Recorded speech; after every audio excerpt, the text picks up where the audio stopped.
And the recording is started. And I think I'll have to introduce you, Dick, because we can't hear you. We can see you, though. Dick Gilbert, the president. Okay.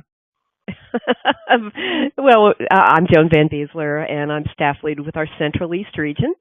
And Central East region is very, very happy to bring an opportunity for y'all to hear and discuss with the Reverend Richard Gilbert, who is the president of RMAPA, the UU Retired Ministers and Partners Association. And I will turn this over to Dick, who may have to turn his camera off so you can hear him. Okay, camera off. Well, welcome to this, for me at least, first webinar on retirement. RMAPA is trying to develop a program and various programs to help prepare people for retirement. We find that if you wait too long on the brink of retirement, it's probably too late, especially financially, but in other ways too. And so we're working out different ways, different modes of developing programs to make retirement a part of the whole career planning process. I should tell you that RMAPA is one of the few organizations I've ever been in where the membership automatically grows no matter what I do, which means that when you retire and you file a formal retirement notice with the UUA, which you must do to formally retire, the word gets to us and you are automatically members, you and your partner are automatically members of RMAPA. Again, whether you like it or not, really. We're about 900, closer to 1,000 members perhaps now, and about 700 households. We have a quarterly newsletter, Elderberries. We have various conferences around the country and try to provide programs to help people get ready for retirement. So, what I'd like to do is go around the room, our virtual room, I guess you would say, have each one of you indicate who you are, where you are, and just in one or two sentences, where you are in your discernment of retirement, where are you in the process, and also, what is your greatest single anxiety about facing retirement? And I think Joan will give you the clue as to who goes when. So I'd like to meet each of you in this mode. Great. That's all the folk that we have on the call right now. I imagine there'll be another couple, in and out.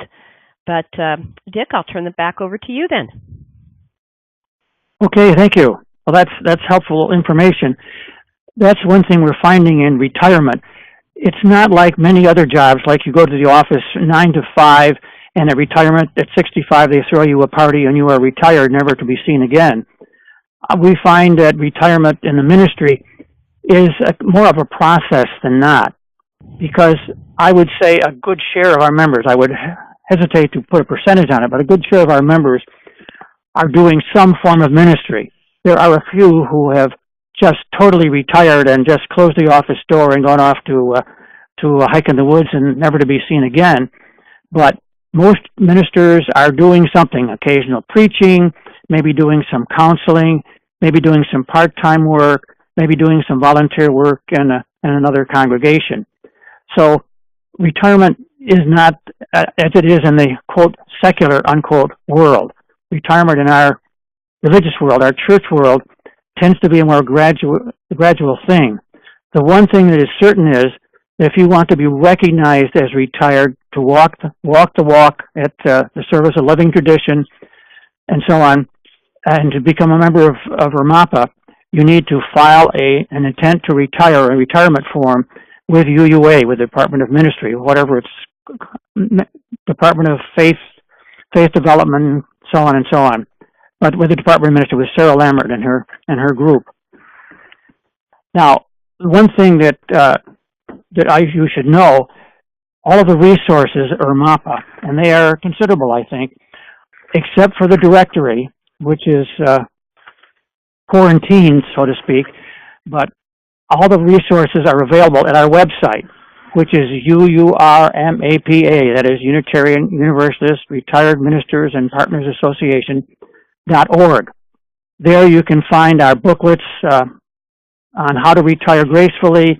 There you can access our Elderberries, our quarterly newsletter. There you can access many more tips for retirement, various documents, and we're building a bibliography. And I think that in the material that went out to you in preparation for this call, you should have gotten a bibliography on retirement, which I prepared, which is a UU bibliography primarily, although it has some non-UU sources. Did you all get that? Yes. I don't know if you can read. I don't think so. I don't think that I did.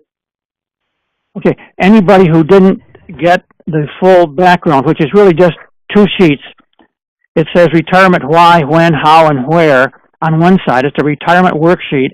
On the other side, or the second page, is a bibliography on retirement. If you did not get that, just email me at rsgilbert@uuma.org, rsgilbert@uuma.org, and I'll be glad to email it right back to you. I prepared it for professional days at UUMA last year, and it's a kind of document that cannot be covered in a single conference call like this or video call. But it is kind of a worksheet. The idea would be, I think, for you with your partner, if you have a partner, to work through this worksheet because it raises the questions that you'll need to be answering as you prepare for retirement. For example, why should I consider retirement? Now, for some people, I'm burned out. I'm ready for a break. For some, I'm just getting tired. For other people, I'm 65. Why shouldn't I retire? And so on. When should you retire? Finances, of course, enter into that picture, but also the feeling of where you are in your ministry. After 32 years, I thought they deserved a break, and I deserved a break too. And so I left at 65, did 3 years of interim ministry, even though I was getting retired, and I'm formally retired 3 years later. When should I begin preparation for retirement? Now. I guess now would be the answer for that. And not only in terms of finances, but there are other kinds of things. The quote I used at the top of this statement, it's one of my favorite quotes from Josiah Royce. A person may be regarded as a human life lived according to a plan. And retirement is part of the plan. Then some of the questions you need to face, other questions. How will I negotiate or the transitions of retirement, the stages of retirement? And one of our more jocular fellows in our board said, retirement is 3 processes: go, slow go, and no go. You come into retirement just out of ministry, you've still got lots of ideas, lots of energy, you still kind of miss the pulpit, you're really raring to go and do things. Then you find there's some health considerations, you find you're not as quick on your feet as you thought you were, and you begin to recognize that aging is a process that affects you too. And then the no-go, of course, is the tough time when illness, sickness, physical difficulties really bear down upon you, and you have to start facing your mortality and the very limitations that you're under. And I'm just going down this for those of you who don't have it. What are best practices? For example, questions. Who comes first? Me? My partner? Family? The congregation? All those things, all those issues come up. Another big issue, where will I live?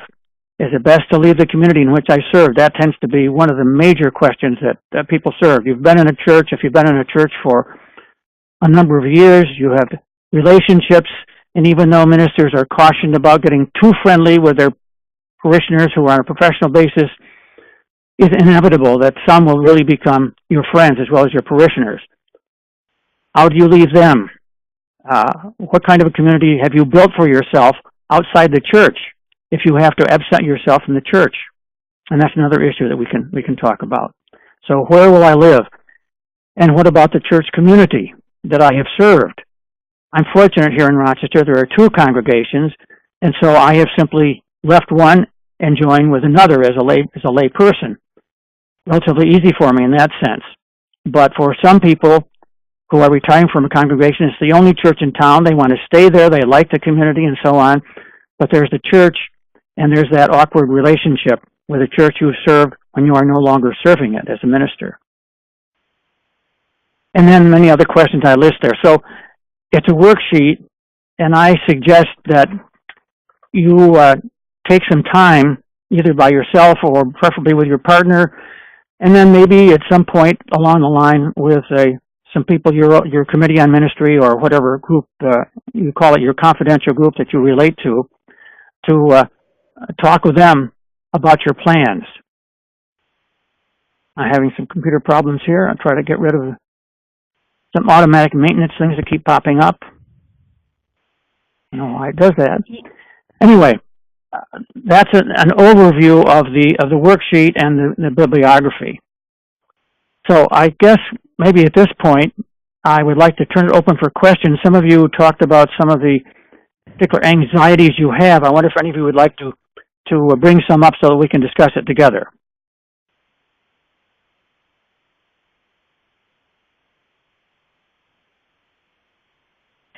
Dick, this is Joan. I have a question for you. Yeah, some of our colleagues retire in a small town.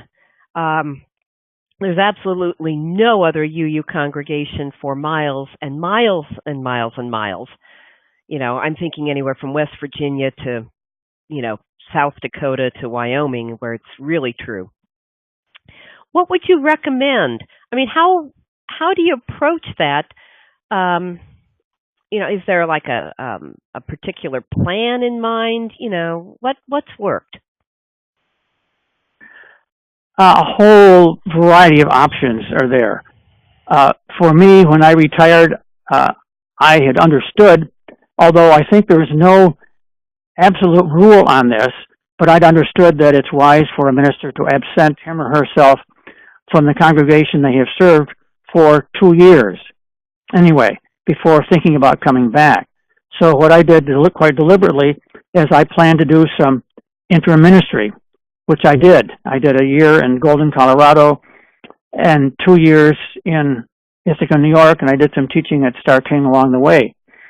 So that's the way I handle it, even though there are two churches in town. Then I came back, and they had but yet another minister, and so there was another year of enforced absence.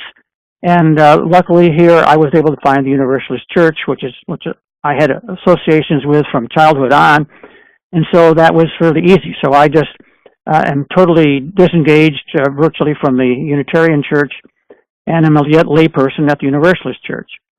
If you have only one church in town, then it's really important that the retired person deal with the minister, the new minister of that congregation, and work out some kind of a covenant. And you will find many resources on our websites for how to work out that that covenant. And it works all kinds of ways. Some ministers are newly settled ministers are rather sensitive about the retired minister being around. Some embrace the retired minister and they put that person to work. It is very tricky business.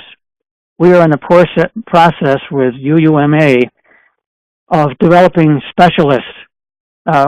It'll be kind of a parallel to the Good Offices program, but regional specialists who will be trained in particular in dealing with situations of retired ministers and their successors to help that process along.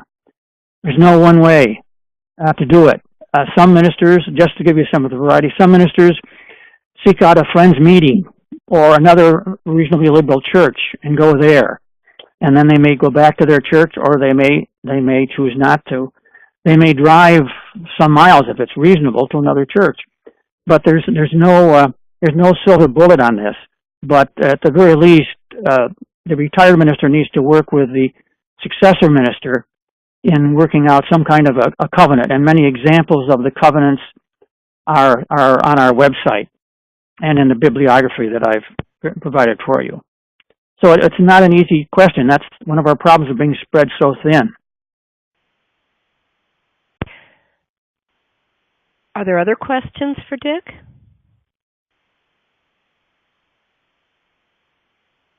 Well, I have another one. Go ahead. I have another one. I have one too, which is Dick, how would you describe the benefits of actually declaring oneself to be retired? If it's like in my case, I too have been doing entrepreneurial ministry, and I'm currently consulting with several congregations, and I think for the benefit of one, perhaps declaring myself retired, they could understand, why I was cutting back. Whereas with one of the other ones, I'm in a more active entrepreneurial stage. And so it feels a little sticky to me. It's like, well, if I'm going to retire from one, should I retire from both? Yeah. So are there benefits to actually formally retiring besides walking the stage and becoming automatically a member of your organization? No benefits. I think there's a clarity of role that would be, if you're going to retire from one group, I thought it would be very difficult to retire, say I'm retired from one group, but not from another. I think that's something you'd have to work out individually with each congregation, depending on where you are in the consulting or the entrepreneurial process. The entrepreneurial ministry is a whole new bag, and I know they're doing some training of that now. And I don't think we've figured out how to do that. We're just barely figuring out how to retire in a congregational setting, but people who are in community ministry or or entrepreneurial or consulting ministry, we haven't found any guidelines yet. But the benefits of joining ERMAPA, are just the kind of the collegial spirit you have, the materials you get, the resources we have, and that you can get anytime. In fact, we've had ministers even pre-retirement who simply say, I don't want to join yet. I've got X number of years of ministry, but I want to get your material. And so we've made all our material, again, except our directory, which we kind of guard so we won't be deluged with requests for money, I guess you would say. Apart from that, all our resources are open, and so people can get those things. And we do have also a chat line where people can raise questions like this. This might be something you might want to put up on the ERMAPA chat line. Mm-hmm. That is, how do I retire when I'm working with several congregations? How do I retire from one and not another? I can't really tell you how that would be, because that's unprecedented. I haven't heard of that situation before, but it's something you might throw out there. Mm-hmm. And again, on the ERMAPA website, you can find out how to plug into our chat, essentially our ERMAPA chat, and other programs that we have. Sorry, I can't be any more specific. That is a kind of a dilemma, how you would retire from one church but not from another. Yes, indeed. Thank goodness I don't have to do it right now. Yeah, right.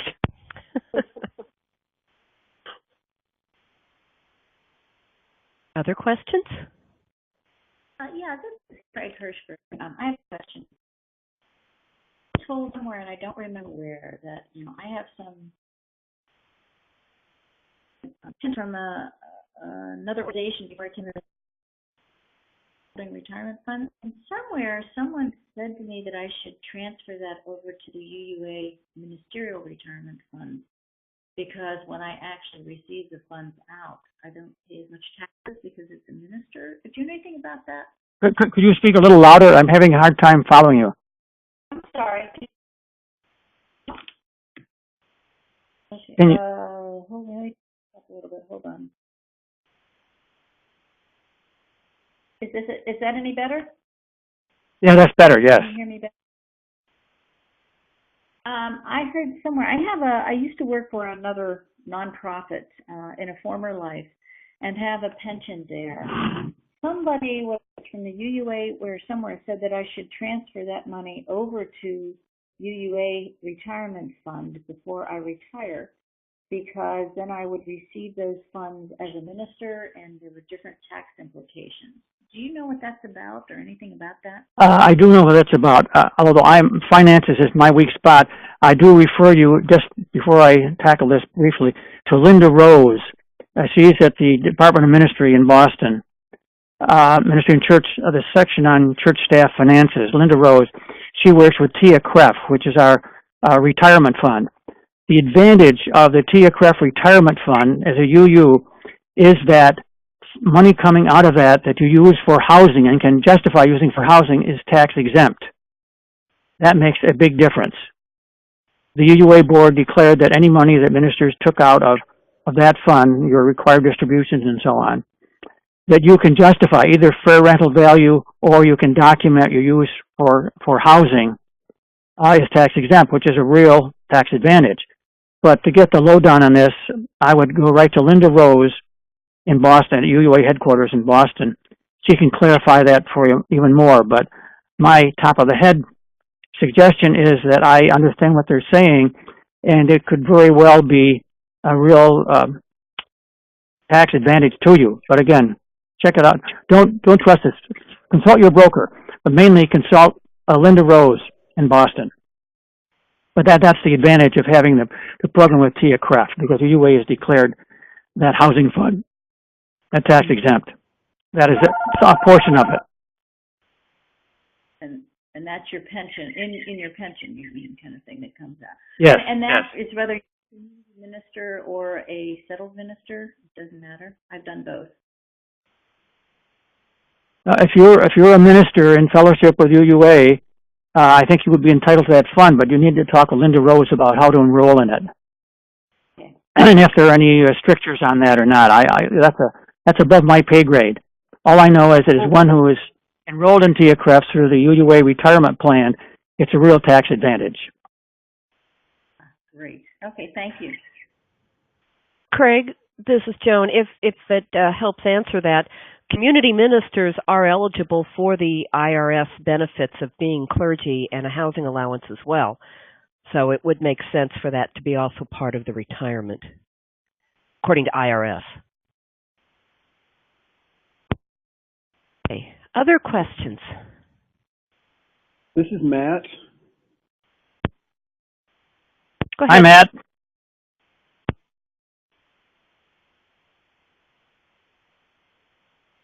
This is Matt, and I'm not quite sure I'm getting through here, but yeah, I can hear you.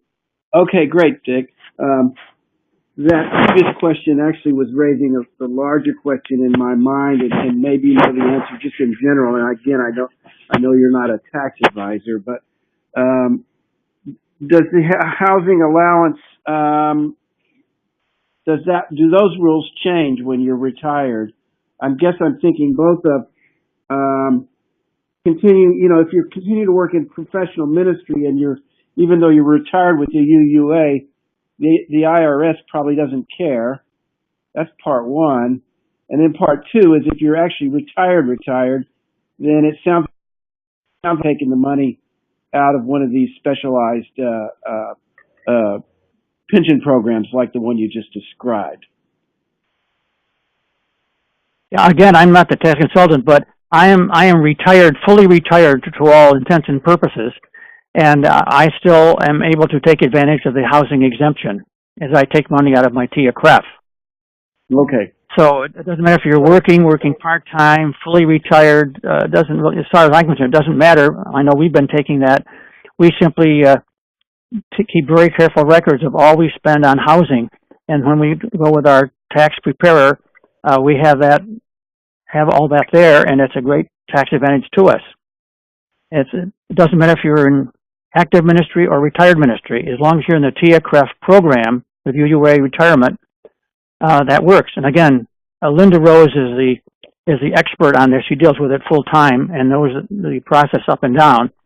But I can only tell you my experience. As fully retired, I take advantage of that opportunity. It's a really good deal. In fact, you should know that a secular group took this to court as a violation of separation of church and state, and I confess I had some sympathy with them. But it's been thrown out of court now. In other words, they challenged the clergy housing exemption. So, but that's been thrown out of court now. The UUA and RMAPA and some others were friends of the court, and so that's been resolved for now. But that would have made a huge difference to a lot of people if they weren't able to take advantage of that, and people on the margins would have been plunged right into poverty. But that's just a little factotum just to tuck in the back of your head. It was I suppose, a close call. You have questions on what it's like to feel retired. I mean, the money thing is a pretty obvious thing, and we're working on that, of course. And of course, we have the Department of Church Staff Council on Church Staff Finances, Richard Nugent and Linda Rose, and they're the experts in that kind of thing. But there are more subtle problems in retirement, like what is my identity? How do I relate to a former church or to a new church? I wonder if any of you have questions along those lines.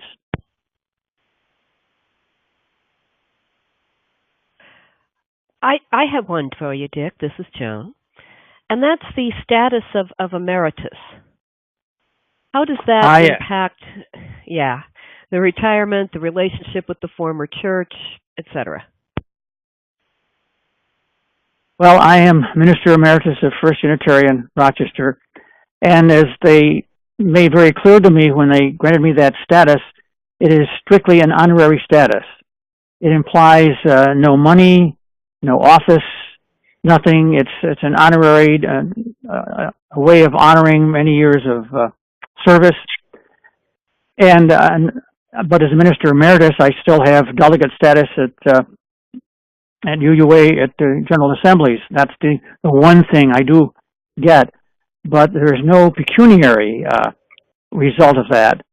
Now, I know at one time, John Wolfe, who retired from Tulsa, I was down there one time for a meeting, and the church, when he retired, provided an office for him to do his writing and so on, which I think is fairly unusual, but that they had worked out in advance. But emeritus, the problem with emeritus is not much more complicated than the so-called beloved former pastor who is asked to do a memorial service or a wedding. The new minister comes in and establishes him or herself, and then someone dies. An old pillar of the church dies, and that person had never even met the new minister, and they had a very close association with the retired minister. What to do? That's a more typical kind of question for emeritus or not. And I have done some memorial services in special cases, but I am more and more phasing myself out and letting the current ministers know that I don't really want to do memorial services or weddings. In exceptional circumstances, their call and the call of the people they're working with, that I will do it, but not very often. That is the more difficult problem of being an emeritus. Or, again, a beloved former pastor. When you still have a pastoral relationship with the congregation, it's very hard to say no. But I think no is an important thing to be able to say because they need to develop a relationship with a new minister. I recall when I first came to Rochester, I was here a month or two, and a longtime member of the church who had left the church over the symbolic sanctuary issue died, and Bob West, they didn't know me at all, family didn't know me at all, and they called Bob West back, and Bob West did the service, which was appropriate, and yet I could also feel how the new minister, new kid on the block, here the first big death in the church in my tenure, and I didn't do it. So I have feelings on both ends of things, but I can understand is to increasingly turn over the work of the church when you're no longer there to the new ministers, and only in rare circumstances go back to do something. But there's a whole section on emeritus, both in the UUMA guidelines and also on our website. You can find some articles on what it means to be a minister emeritus. Strictly honorary. Very nice, but it's strictly honorary. Dick, I'm curious about the materials or the process that you recommend for people who are going through, the process of retirement actively and really getting hit hard with those, that deep psychological, emotional, and spiritual question of who am I now that I am no longer playing this role. I haven't retired yet, but I did I walked away from a ministry and was in a year of discernment, and it was very, very tough. And so I'm just wondering what we're doing to support ministers in that time of transition. Well, in addition to the materials that I've mentioned to you, we do have some support groups which meet periodically by phone and increasingly by video conferencing. In other words, half a dozen retired ministers and partners, and this is partners involved in this too, get together over the phone. First ministers, and then we're forming some other groups of partners who are getting together to talk about that. And we give us a mutual support to one another. And they meet once a month or something like this in a conference call to talk about how it is, because it is difficult maintaining that identity. Now, our people, our retirees, our Ermapans, go at it all kinds of different ways. For me, I was able to do ministerial things in my retirement I didn't have time to do when I was a minister. I'm doing a lot of writing. I do occasional workshops. I preach at the drop of a hat. I still got a lot of sermons and a lot of energy around sermons. And another minister I know up in Maine, he just dropped out and he's making violins. He's a craftsman.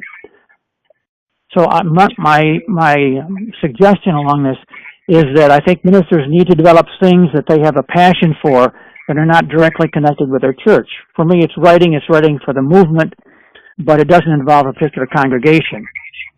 Some people have a social justice issue that really fires them up.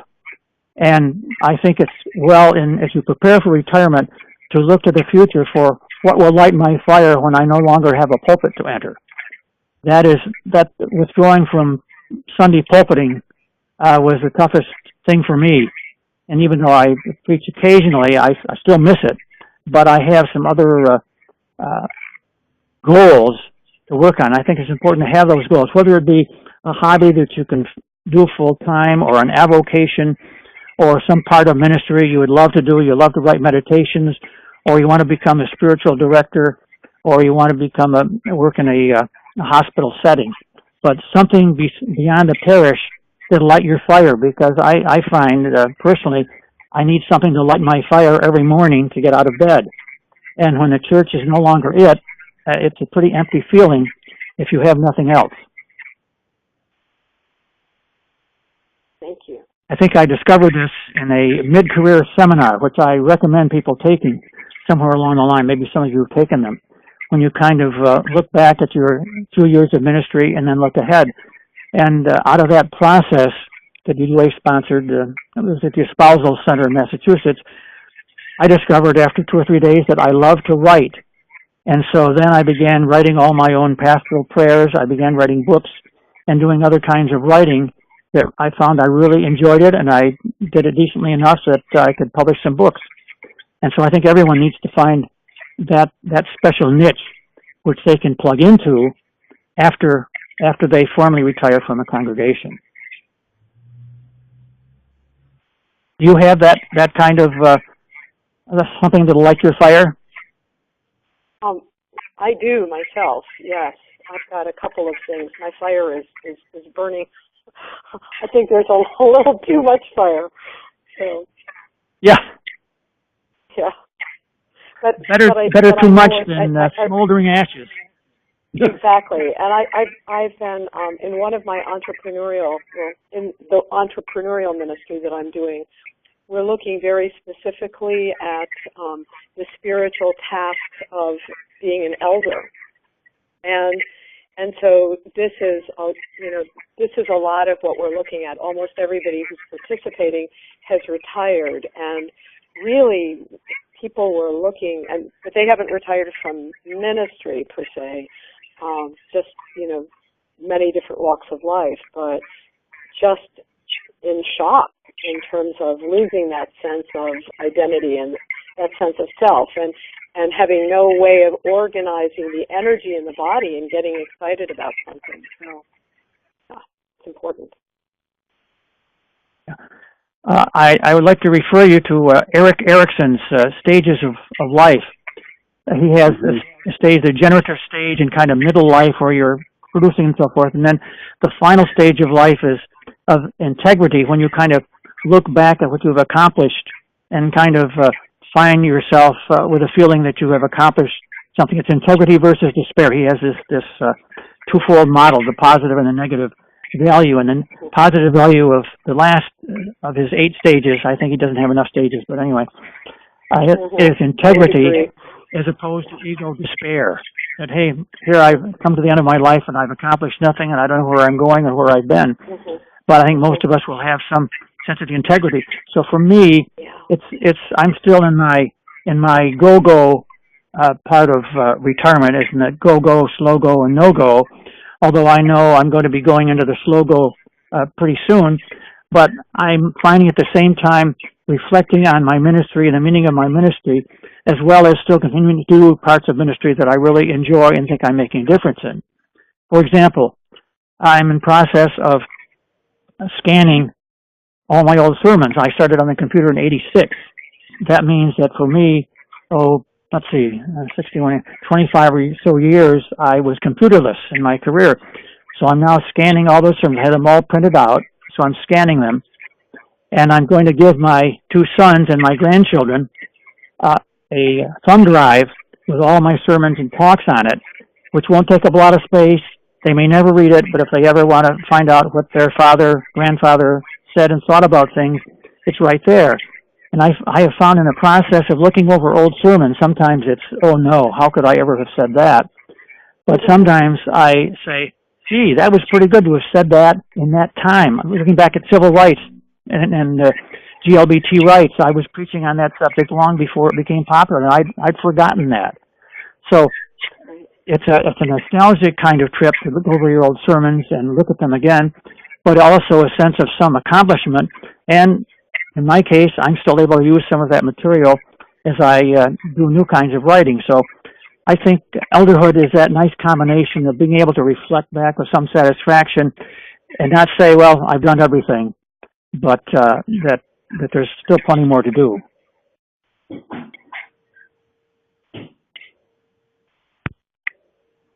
Other anxieties that some of you may have about retirement? So this is Matt again, and I'm pretty sure that whatever plays out in the intervening years, I will end up in a different place than here when I retire. We have no children. We have no real geographic thing that ties us down to where we are. So we're likely to move off to some different place. And I'm thinking, just as I'm listening to this, that the identity thing could be even more challenging, to just kind of drift into town as this new no-name, minister has been or whatever, and try to kind of establish as a retired minister. And I'm wondering, I know that's not your experience, but if some of the other folks that you kind of worked with in Armapa, how they dealt with that kind of thing as they physically moved in retirement. Most, just off the top of my head, the most of the people that I can think about who moved on have related to a church. Now, some few of us, I think, who are retired, have said, I've had it up to here with church work. I want to live a life without the church. And they just drop out completely. I know ministers that I've known for years and years I haven't seen in 20 years because they don't go to any meetings. And I go to our chapter meetings. I go to GA. I'm still quite actively involved in denominational stuff in a little more limited regard. But some of them want to tune out completely.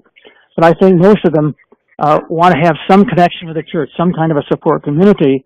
And the typical thing that I know of UUs who move is that the first thing they look for is a church community where they can be comfortable. I know many people who move, and three things.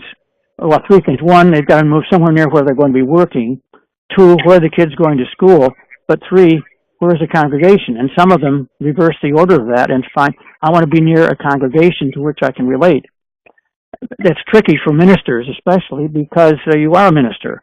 And that's where negotiating with the current pastoral staff is absolutely critically important.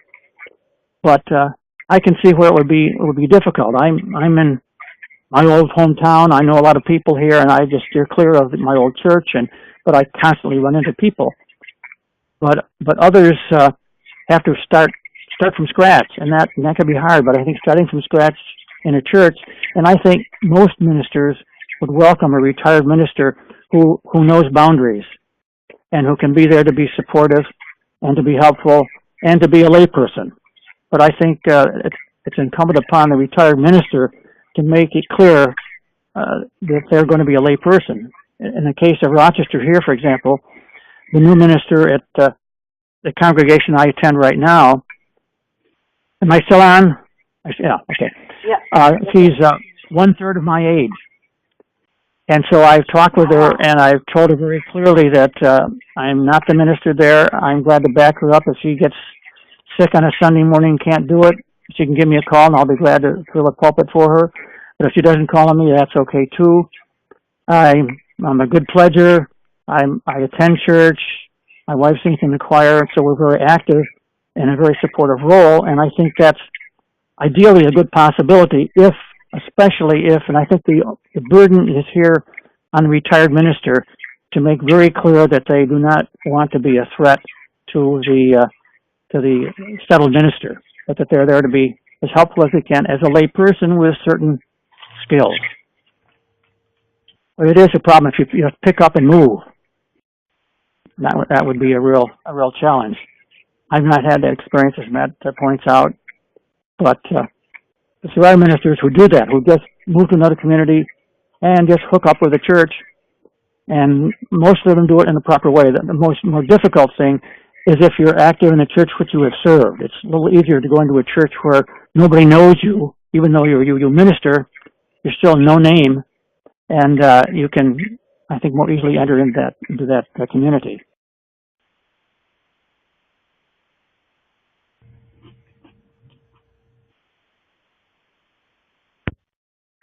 Other questions about I don't know, Matt, if that responds to your question or not. Yeah, that's helpful. And I just want to point out that there's a written question on the chat that you might want to look at. Oh, right. I see that. Let me go find it. Okay. I can read it for you. It's a practical question from Susan Lamar. When would you recommend that the congregation be told? I plan to retire from this congregation June 2016. If you trusted church leaders know of the plans, would this coming September be the right time, or wait until January? For retirement starting when? 2016 June. 2016 June. Well, I can just say in my own experience, I'd been there 32 years, and that's a long time. And I figured I needed plenty of time to work out the kinks of saying goodbye to me and saying hello to a new minister. And so I announced the Easter Sunday a year and a half before I retired. I retired a year and 3 or 4 months after I announced. It's hard being a lame duck. On the other hand, I think it's important for the congregation to know, because it takes time to process all this. Many congregations go through 2 and 3 or even more years of interim, and so I think the longer they have to work on that, the better. And in my case, I usually began with the church leadership. Once I talked over with my partner and whatever we were going to make that decision, then to talk with I suppose a committee on ministry and work with them and how to break it to the congregation, then to the official board and so forth, to work out a plan ahead of time for how to break the news to the congregation, and all in good form and order, because you want it to be a graceful exit. But in the words of Larry Pierre's retirement seminar, you want to finish strong. So even though I was retired, I wanted to finish strong and with strong preaching and full support for the process they were going through, full cooperation with it, and to let them know I was their minister until the very end of my time. So let's see, 2016. Let's see, this is already 2015. Yeah, I think I did it Easter. I'm not just sure why I chose Easter. I wanted it to be more than a year. So they'd have a whole year, and I would have a whole year to say, this is the last time I'll be doing this. I guess that was my rule of thumb. So maybe September would be, I would not wait until December, I think. I think I'd be more inclined towards September, if not before, to give them a full church year to digest. Thank you.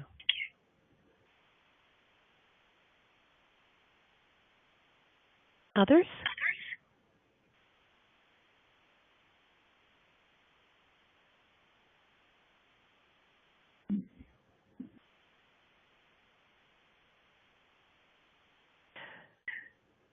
Do any of you have anxieties? I'm trying to think of why you chose this particular webinar. That you must have had some concern or some questions that you wanted to have addressed in some way or other. And the big one, of course, is when is retirement? Because it is not a neat process of today I'm working, tomorrow I'm retired. For most of us ministers, it's a more gradual process of cutting back in some form, maybe leaving a church, but continuing some form of ministry. I get all the retirees. I write notes and send packets to all retirees, and I would say probably 9 out of 10 are going to be doing something, a little interim work, occasional preaching, maybe some counseling. Very few are saying, I'm closing the door of my office and I'm not going back into the pulpit again. Very few say that. Most of them have something they want to do yet, maybe need to do. I mean, some people are worried that they have to work longer just to be able to afford to retire. That's increasingly a problem.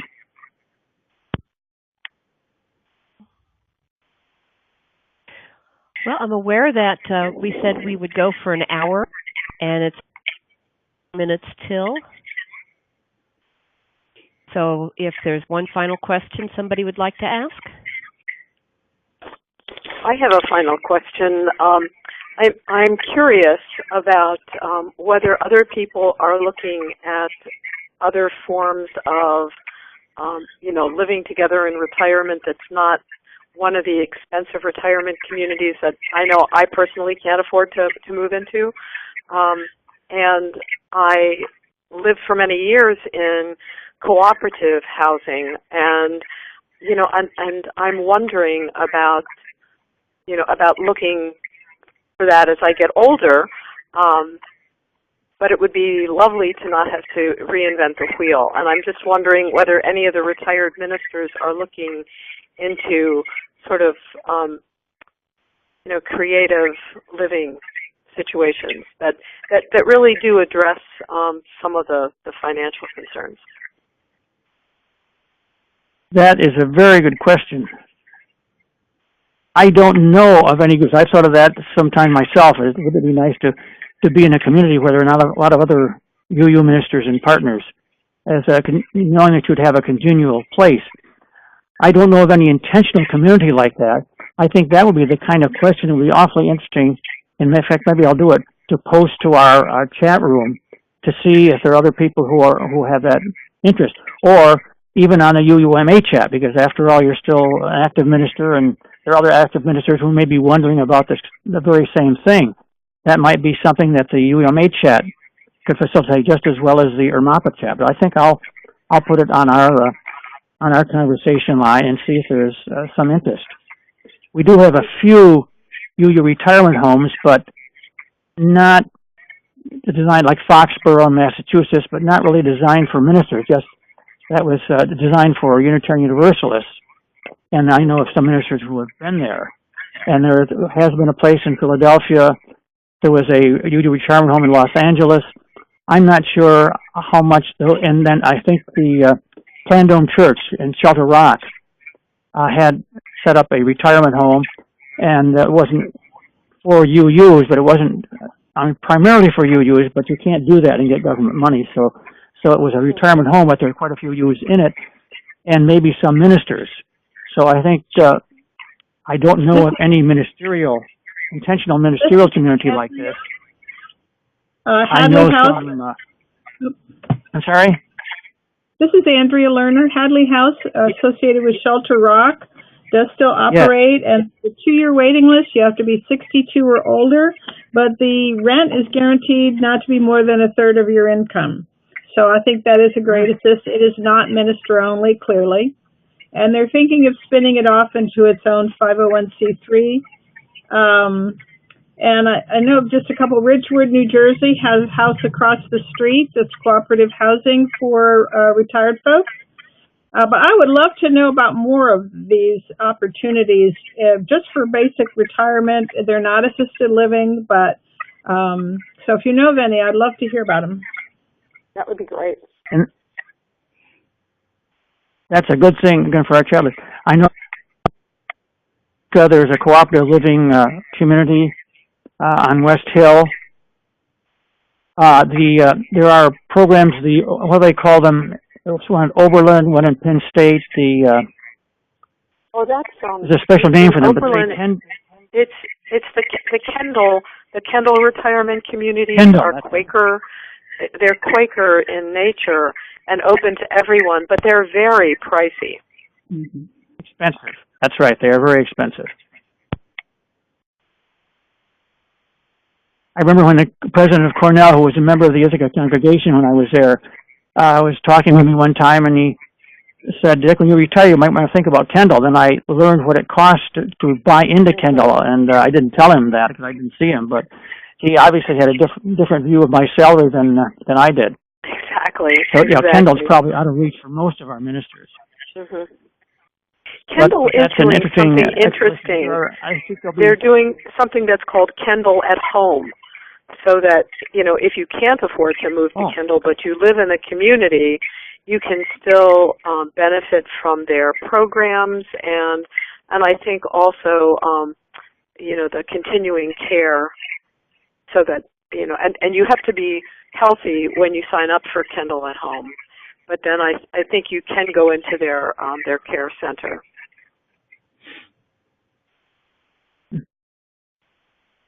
Well, good point. I had not heard of that. Yeah. I'm guessing there'll be increasing things of this sort, but this is an area. It would be interesting, I would think, to think about as such a place for retired UU ministers. It would be consonant with our retirement incomes, and would yet provide a place. But I'm more thinking that some of the other places, like we have a number of retirement communities here in Rochester, where we're thinking about going eventually when we cannot manage a house anymore, where there are lots of UUs that we know and know well, and so we feel comfortable in doing that. Plus the fact that our grandchildren are here, which is just a great advantage for us. Absolutely. But housing has got to be a big picture, not only where to live, but what kind of facility. And more facilities have the 3-tiered assisted living, and then more intensive care, and then nursing home care. And they guarantee it right to the end. But it can be very expensive to buy in. Mm-hmm. Okay, I'm going to put that up on our chat line and see if anything happens. And maybe some of you might like to put it up on UMA chat to see if there would be some interest. Sounds like a good discussion topic. It does, very much. Okay. Any other final?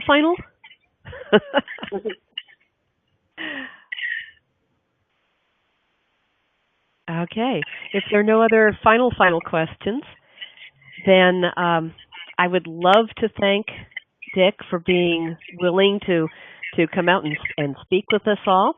And I want to thank you all for taking the time to really think about this important stage in our lives, stage in our ministry, so that we do it well, so that with grace and style and blessings for all.